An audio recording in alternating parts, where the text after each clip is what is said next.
we're in the car here. We're getting ready to head to Swannanoa, North Carolina. We'll keep taking you along for the ride. It looks like a gorgeous day and looks like the weather's going to be good. So this is Grayson and Mrs. Grayson headed down the highway. So our first stop on our adventure is Buc-ee's. That's kind of a favorite place. We like to stop at Buc-ee's. It's loud, it's noisy, and they have everything on earth, but anyway, it's fun. So we're coming into Buc-ee's. We're going to grab a bite of lunch before we head down the road to Swannanoa, North Carolina.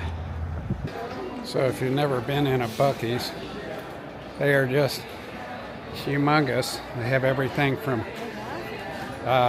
goods, sweatshirt, t-shirts. Oh, here we got Santa Claus suits and pajamas, and then they have a lot of food and a lot of things. So it's a destination, definitely, and it's always seems to always busy. We've stopped here for a little break at Brews Mill Country Store, one of our favorite stops down I-81. Just a neat little store, and it's exit 156, Troutville. If you ever get down here, you ought to look it up. But I got a special treat here.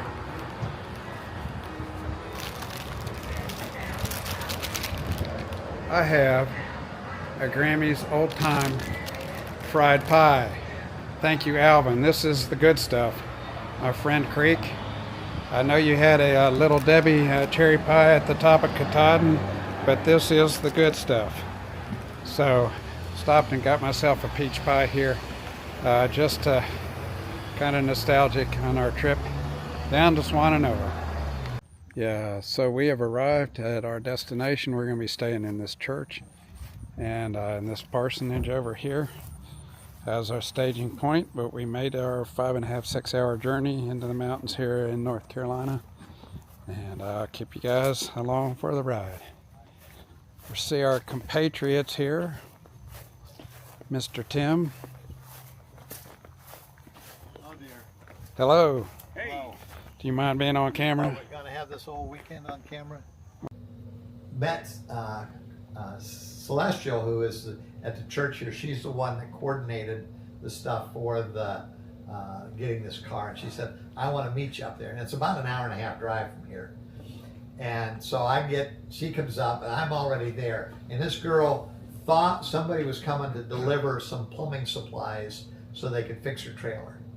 Well, before I left, Gina, who has a nonprofit, she called me. She said, Bob, I've got some people here that need some work. She said, they're pretty handy. She said, we got a carpenter and a plumber here. Do you know of any work? I said, yes, I do.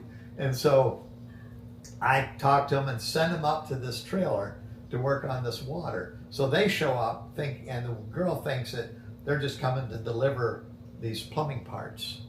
And lo and behold, they're there to help start fixing this.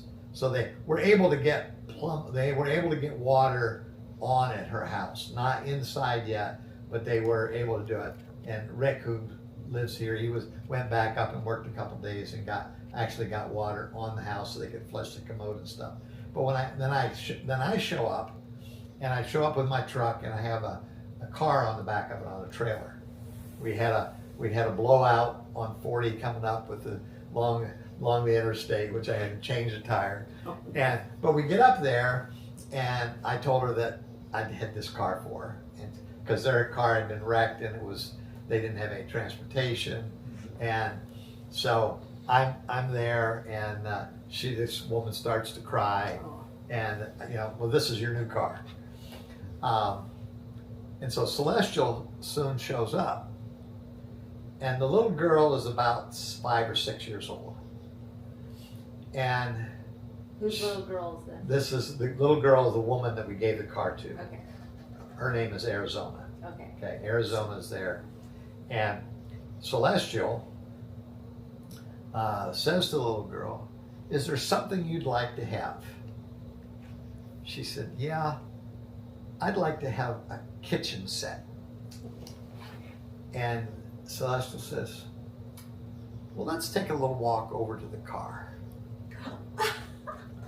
So she's got a Subaru, And in the back of this Subaru, she's got this kitchen set. You know, the little refrigerator and stove and sink and everything in the back of her car. And she said, I'm really sorry, but I don't have the food in the pots and pans. And the mother said, oh, this is wonderful. She said, she got the food in the pots and pans for Christmas, but we couldn't get her the kitchen set. Oh. And so, you know, just how God answers those little things. There was no planning in that other than God's planning.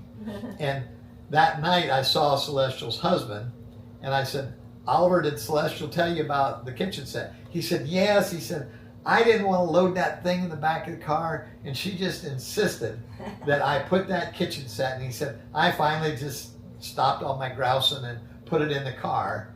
And he said, I figured that was just the best way to get her to be quiet. And lo and behold, that was God's answers to a little girl's prayer. And just those little things that just Wow. trip after yeah, you trip. should be writing this stuff down.